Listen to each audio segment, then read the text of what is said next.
Desde o início da pandemia no Brasil, os atendimentos de saúde presenciais tiveram que ser substituídos. É o caso das consultas de psicologia, que hoje são feitas por videochamadas. Os atendimentos online, eles precisaram ser adaptados, né? Então, por exemplo, eu vou dar um exemplo que acho que fica melhor para entender. Os adolescentes é uma demanda que está bastante vulnerável, né, que está bastante vulnerável nessa pandemia.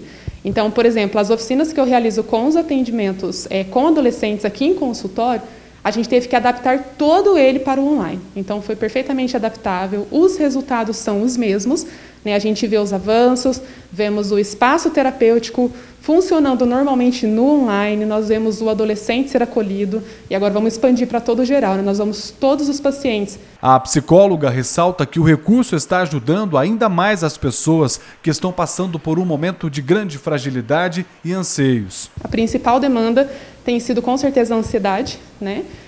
Tristezas profundas, então uma depressão, né? E também um pouquinho do transtorno do pânico, né? O medo exacerbado.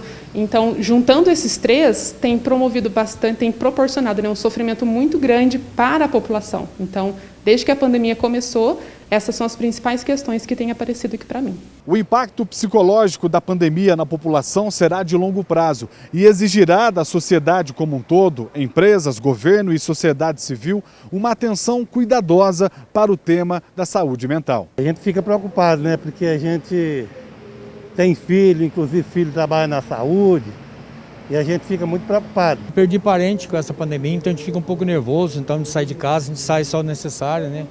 Então eu acho que todo mundo fica, né? Mais estressado, só ficar dentro de casa, a gente está acostumado a viajar, sair, passear, viajar, agora não está podendo, né? Então a gente fica só dentro de casa, então é complicado.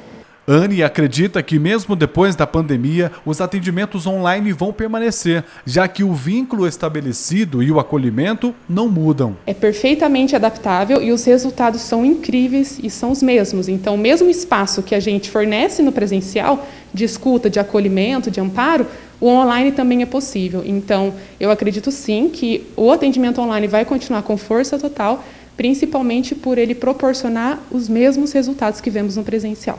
Entre as dicas repassadas pela profissional está o autoconhecimento e para que as pessoas não busquem ajuda de última hora. O que a gente percebe no consultório é que as pessoas procuram por atendimento quando a situação já está bastante agravada.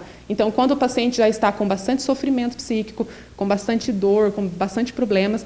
Então, a nossa dica também é que o paciente, ao perceber o início de uma demanda, o início de uma questão em que ele possivelmente não vai conseguir lidar sozinho, que já procure o atendimento, para que ele já consiga lidar com essas questões, ter uma nova percepção daquilo que ele está vivendo e assim não chegar no nível mais grave em que é um pouquinho mais difícil de a gente tratar.